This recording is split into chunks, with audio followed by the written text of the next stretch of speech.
Krepšinio akademijos Snaiperis 2000 metų gimimo grupės rinktinė sezoną pabaigė pergalinga gaida. Kauno krepšinio čempionato mažajame finale Kęstučio Matulaičio auklėtiniai rezultatų 73-66 įveikė metais jaunesnę Aisčio ekipą ir pasidabino bronzos medaliais.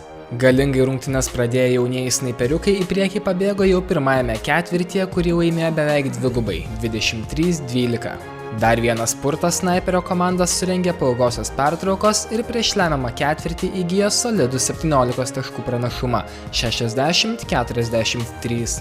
Per paskutinės 10 minučių Aisčiai sugebėjo aptirpdyti varžovų pranašumą, tačiau pavojingiau priartėti jiems nepavyko ir snaiperiai pelnytai džiaugiasi bronziniais apdovanojimais.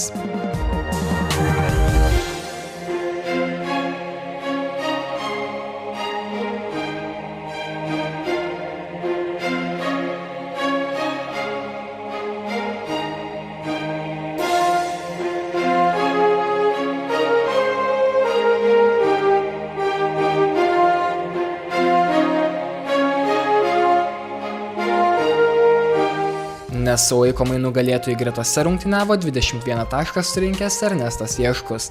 Jam puikiai talkino 12 taškų pelnęs Deividas Markauskas. Abu krepšininkai pateko į šio sezono Snaiperio 2000 metų komandos naudingiausiųjų trejetuką.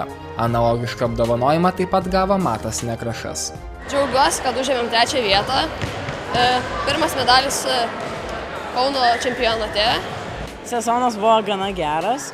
Aišku, mes norėjome laimėti 1. vietą, bet 3. vis dar geriau negu anais metais. Geras sezonas, viskas įvykdėm tikslus, dabar 2. divizione žaidžiam. Po truputį vis augame ir augame. Manau, nesustosim augti.